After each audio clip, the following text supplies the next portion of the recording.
In 2037, the skies over Northern California were an unfamiliar shade of gray. The glass buildings lining the Bay Area still lit up all night, but the feeling that something was shifting in the heart of Silicon Valley was no longer calm. Articles, analysis videos, and rumors spread like a cold wind through Stanford, Palo Alto, and San Jose. It all started with a new company, a name almost no one had ever heard of before: Erebus Labs. Erebus Labs was officially founded in 2019, but strangely, before 2037, not a single engineer, researcher, or investor in the tech world had ever heard of them. In a place where every new hire, every startup, and every bold idea spreads like wildfire, it's nearly impossible for a mid-sized tech company to stay hidden for almost 20 years. What's even more confusing is where they were located. Their headquarters was in Menlo Park, just a few blocks from the biggest names in tech. A 3-story building with no sign, no logo, no team photos.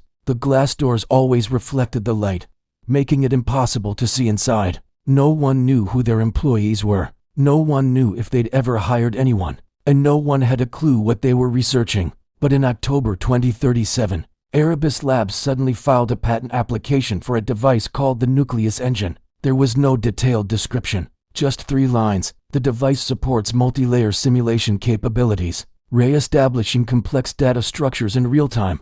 The tech world was immediately buzzing. What had Erebus Labs been doing for 18 years? Amelia Vaughn, a renowned technology investigative reporter at Chronicle West, was the first to dig into the story. She searched for every piece of data related to Erebus Labs and quickly realized something was off. The company was present at almost every important event in modern technology, but in an extremely obscure, almost anonymous role. In 2021, they had funded a quantum study at Stanford, but no one remembered them. In 2026, a group of AI engineers were invited to a secret lab in Menlo Park, but they never knew the name of the place. In 2030, a group of hardware experts reported testing unusual devices for a strange company with the initials E.L. All the traces were faint, as if an invisible hand was erasing everything Erebus left behind. Amelia started to suspect that Erebus was more than just a company. Maybe they were a shadowy research group that had existed alongside Silicon Valley for decades.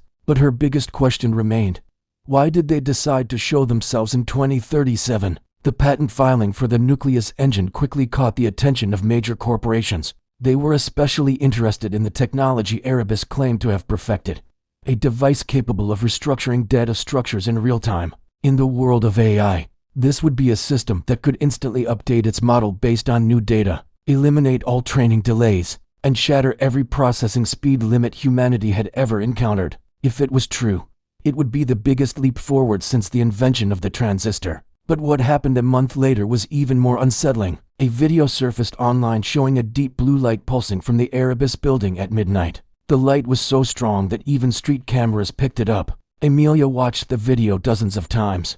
The light spread out in a steady, wave-like rhythm, then disappeared after just 19 seconds. No one knew what caused it, because Erebus Labs didn't respond to any requests for comment. People nearby said they heard a sound like a stream of air being compressed. Senior engineers in Silicon Valley said they had never seen anything like it. The American media started calling it the Menlo Park incident. A week later, Stanford published a report analyzing the frequency waves collected that night. According to their model, the light and frequency from Erebus had an extremely special form.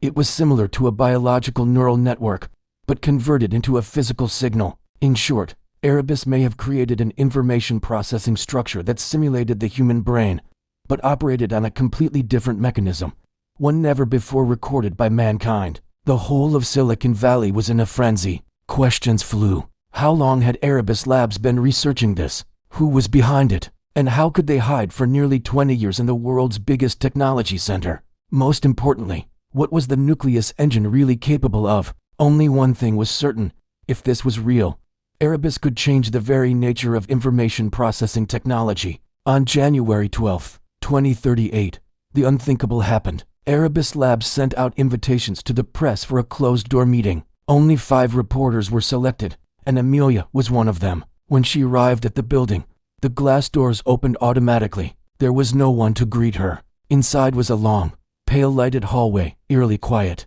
Then, a neutral voice rang out, "Welcome. We're going to present part of the project." But no one appeared. It was as if the voice was coming from the entire building itself. In the conference room, 5 chairs were set up in front of a large screen. An image appeared, the spiral structure of the nucleus engine.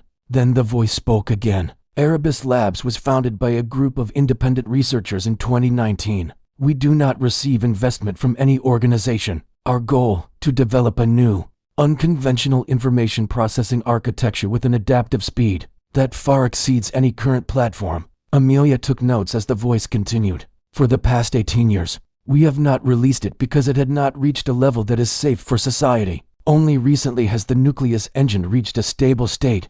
A reporter asked, "So what is the purpose of developing this technology?" The voice replied, "To open up a new step for humanity." The answer was too broad, too abstract. No one was satisfied. Then, the screen displayed a simulation test. The nucleus engine solved an extremely complex simulation problem in just 0.04 seconds, thousands of times faster than the most powerful super server in the United States. Amelia sat silently. If this were commercialized, every field of science from medicine and climate to aerospace and quantum simulation would be completely changed. But then the voice spoke its final words. Super speed is not our goal. What is more important is the ability to restructure data in real time. That is, the system can change itself. The whole room froze. Immediately after the meeting, the news exploded across America. Sensational headlines were everywhere. Erebus Labs, the company hidden for 18 years. Nucleus engine could change every industry. And self-transforming technology. Is humanity ready? Experts debated. Investors rushed to buy any stock related to data simulation. And universities devoted their efforts to analyzing what Erebus had announced. But the most confusing thing came from an independent report. The nucleus engine did more than just simulate. It predicted. And not just a single prediction, but a series of them. Learning from every model that had ever existed. It had the ability to see developments that humans had not yet discovered. Not because it was smart, but because the speed at which it restructured data allowed it to evaluate millions of possibilities in an instant. 2 months later, the nucleus engine suddenly sent a message to all Erebus members. The simulation series shows an 11% chance of a West Coast data infrastructure failure in 2039. 11% isn't a huge number, but what made America fall silent was that the nucleus engine didn't call it a prediction. It called it a warning simulation series. Some scientists believed Erebus was just trying to get attention. Others thought it was a simple mathematical model. But the tech community was shocked to discover that the nucleus engine was generating warnings based on data that no other model could understand. It wasn't just reading data. It was reconstructing the entire West Coast information system to find weaknesses. And that meant the nucleus engine had successfully modeled the entire technological structure of Silicon Valley. For the first time in history, a simulation platform could reconstruct such a complex, real-world ecosystem. Amelia continued to investigate, and after several weeks, she received an anonymous email. It contained only one line.